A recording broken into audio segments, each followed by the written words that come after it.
BA part 1 history paper 2 की इस कक्षा में आप सब विद्यार्थियों का स्वागत है। आज हम बात करेंगे शेर शाह सूरी एडमिनिस्ट्रेशन, प्रशासन, शासन प्रबंध।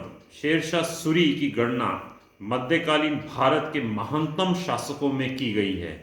इसका कारण शेर शाह सूरी की सैनिक उपलब्धियां नहीं, वरन उसके द्वारा उच्च कोटि की शासन व्यवस्था की स्थापना किया जाना था। Professor KR. कानूनगो ने उसे अफगानों में महानतम प्रशासक तथा सैनिक प्रतिभा का धनी बताया है। प्रथम, केंद्रीय शासन। मुगल शासकों के समान शेरशाह सत्ता के विकेंद्रीकरण के पक्ष में नहीं था। Professor RP. त्रिपाठी के अनुसार उसका शासन एक व्यक्ति का व निरंकुश शासन था। शासन की संपूर्ण शक्तियां सुल्तान में केंद्रित थीं। शेरशाह ने अपने मंत्रियों को विस्तृत अधिकार नहीं दिए। प्रशासन में शेरशाह को 4 मंत्रियों द्वारा सहायता प्राप्त होती थी, जो इस प्रकार थे। पहला, दीवाने वजारत, लगान और अर्थव्यवस्था का मंत्री। दूसरा, दीवाने आरिज, सेना का मंत्री। तीसरा, दीवाने रसालत, विदेश मंत्री। दीवाने इंशा, सुल्तान के आदेशों को लिखने वाला मंत्री। इन 4 मंत्रियों के अतिरिक्त दीवाने काजी और दीवाने बरीद के विभाग भी थे। दीवाने काजी मुख्य काजी था तथा दीवाने बरीद गुप्तचर विभाग का था। दूसरा, प्रांतीय शासन। प्रांतीय शासन की रूपरेखा कुछ इस प्रकार थी। पहला, सूबा या इक्ता, जिसे हम हिंदी में राज्य भी कह सकते हैं। प्रांत को सूबा या इक्ता कहते थे और ये सूबेदार के अधीन होता था। दूसरा, सरकार, जिसे हम हिंदी में जिला कह सकते हैं। प्रत्येक इक्ता सरकारों में बटा हुआ था। तीसरा, परगना, जिसे हम हिंदी में तहसील कह सकते हैं। प्रत्येक सरकार अनेक परगनों में बटा हुआ था। ग्राम, प्रत्येक परगना अनेक गांवों में विभाजित किया गया था। तीसरा, भूमि कर व्यवस्था या लगान व्यवस्था या राजस्व व्यवस्था। शेरशाह ने उत्पादन के आधार पर भूमि को 3 श्रेणियों में बांटा: अच्छी, मध्यम और बुरी। कृषि योग्य भूमि की नाप की जाती।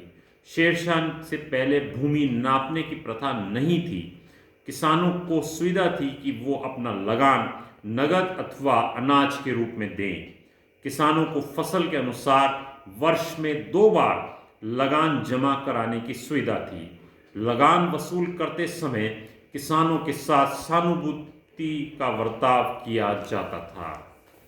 चौथा, न्याय व्यवस्था। शेरशाह स्वयं का न्याय का सर्वोच्च अधिकारी था।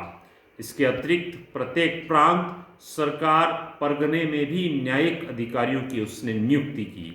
शेरशाह न्याय करते समय धर्म, धन अथवा किसी अन्य प्रकार के अंतर को स्वीकार नहीं करता था। शेरशाह की कठोर दंड व्यवस्था के कारण उसके राज्य में अपराध बहुत कम होते थे।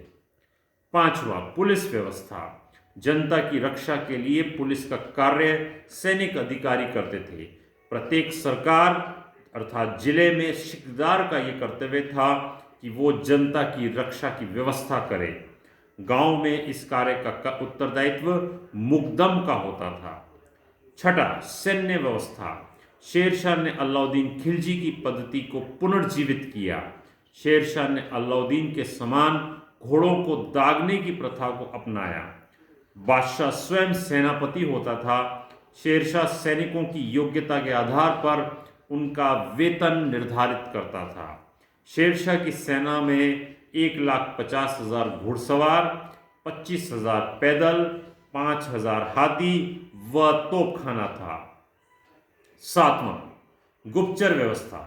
शेरशाह ने अत्यंत उच्च कोटि की गुप्तचर व्यवस्था की स्थापना की। प्रत्येक सूबेदार, सैनिक अधिकारी, सेना के साथ गुप्तचर नियुक्त किए गए थे। जो गुप्तचर महत्वपूर्ण सूचनाएं समय पर नहीं दे पाता था, उसे दंडित किया जाता था।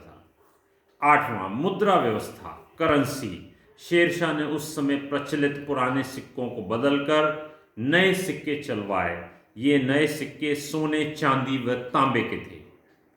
9वां बिंदु, व्यापार एवं वाणिज्य, ट्रेड एंड कॉमर्स। शेरशाह ने देश में व्यापार एवं वाणिज्य की उन्नति के लिए अनेक कार्य किए।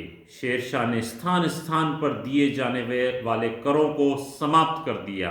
उसके समय में व्यापारियों को केवल 2 स्थानों पर कर देना पड़ता था। शेरशाह की पुलिस व्यवस्था, सड़कों और सरायों की व्यवस्था ने भी व्यापार को बढ़ावा दिया। 10वां बिंदु, सार्वजनिक कार्य, पब्लिक वर्क्स। शेरशाह ने अपने समय में कई सड़कों का निर्माण कराया और पुरानी सड़कों की मरम्मत कराई। शेरशाह ने सभी सड़कों पर प्रायः 2-2 कोस के फासले पर सरायों का निर्माण कराया। उसने अपने समय में करीब 1700 सरायों का निर्माण कराया। निष्कर्ष में कहा जा सकता है कि शेरशाह की प्रशासनिक व्यवस्था समय के अनुकूल व उच्च कोटि की थी। धन्यवाद विद्यार्थी।